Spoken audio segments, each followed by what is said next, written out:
जनहित में अब बात उत्तर प्रदेश की राजनीति की करेंगे। यूपी में वैसे चुनाव तो 1 साल के बाद होने हैं, लेकिन वहां की सियासी खबरें लगातार देश भर की सुर्खियां बन रही हैं। बात करेंगे उत्तर प्रदेश में ब्राह्मण राजनीति की। बीजेपी में ब्राह्मण विधायकों की नाराजगी की खबरों के बीच डैमेज कंट्रोल की कोशिशें तेज हो चली हैं। मकर संक्रांति के बाद मंत्रिमंडल में फेरबदल और नए प्रदेश अध्यक्ष पंकज चौधरी की टीम का गठन होगा। ब्राह्मण विधायकों की नाराजगी दूर करने के लिए दिग्गज ब्राह्मण नेता पूर्व प्रदेश अध्यक्ष रमापति राम त्रिपाठी को आगे किया गया है। साथ ही सरकार और संगठन में ब्राह्मणों की हिस्सेदारी बढ़ाने पर भी रणनीति बनाई गई है। मंगलवार को मुख्यमंत्री योगी आदित्यनाथ के साथ पार्टी कोर ग्रुप की बैठक हुई। करीब 1.5 घंटे चली बैठक में मंत्रिमंडल में बदलाव और नई प्रदेश कार्यकारिणी पर मंथन किया गया। दिल्ली से हरी झंडी मिलते ही खरमास बाद दोनों कामों पर अमल होगा। पहले मंत्रिमंडल में फेरबदल होगा, फिर प्रदेश संगठन की नई टीम का गठन होगा। यूपी सरकार में 60 मंत्री हो सकते हैं। अभी 54 मंत्री हैं, यानी 6 अभी खाली पद हैं। पश्चिमी यूपी से आने वाले जाट नेता और पूर्व प्रदेश अध्यक्ष भूपेंद्र चौधरी और गुर्जर नेता अशोक कटारिया को कैबिनेट मंत्री बनाया जा सकता है। ब्राह्मण कोटे से बीजेपी के प्रदेश महामंत्री और एमएलसी गोविंद नारायण शुक्ला के साथ समाजवादी पार्टी के बागी विधायक मनोज पांडे को जगह मिल सकती है।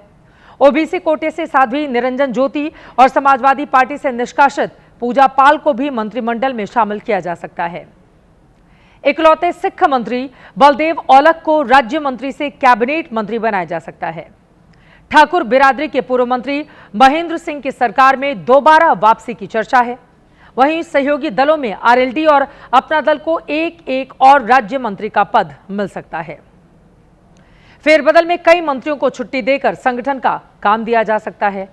इन सब के बीच कल ही यूपी की राजनीति में 2 बड़ी मुलाकातें भी हुई हैं। लखनऊ में सीएम योगी आदित्यनाथ के आवास पर जाकर प्रदेश अध्यक्ष पंकज चौधरी मिले, तो देवरिया में पूर्व प्रदेश अध्यक्ष रमापति राम त्रिपाठी ने शलभमणि त्रिपाठी के घर जाकर उनसे भेंट की है। माना जा रहा है लखनऊ और देवरिया की दोनों मुलाकातों का रिश्ता ब्राह्मण विधायकों की मीटिंग के बाद उपजे विवाद और डैमेज कंट्रोल को लेकर है।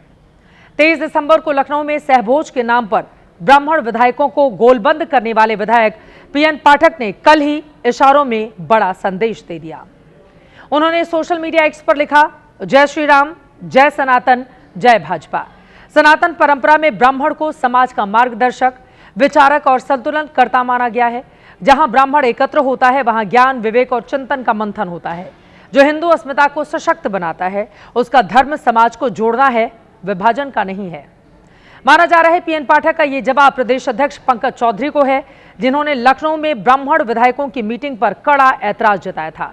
लेकिन डिप्टी सीएम केशव मौर्य और पूर्व सांसद बृजभूषण शरण सिंह जैसे बड़े नेताओं ने ब्राह्मण विधायकों की बैठक का समर्थन किया।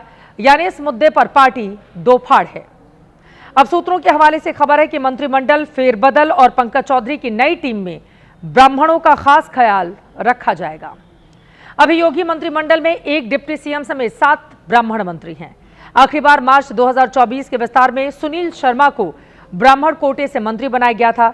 जितिन प्रसाद सांसद बनकर केंद्रीय मंत्रिमंडल का हिस्सा बन चुके हैं। अब योगी मंत्रिमंडल के फेरबदल में गोविंद नारायण शुक्ला और मनोज पांडे के मंत्री बनने की चर्चा है।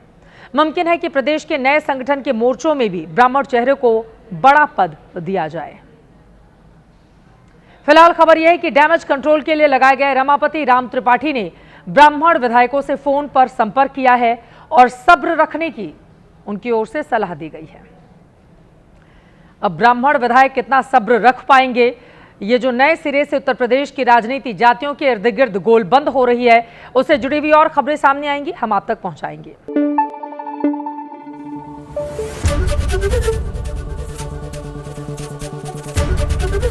एबीपी न्यूज आपको रखे आगे।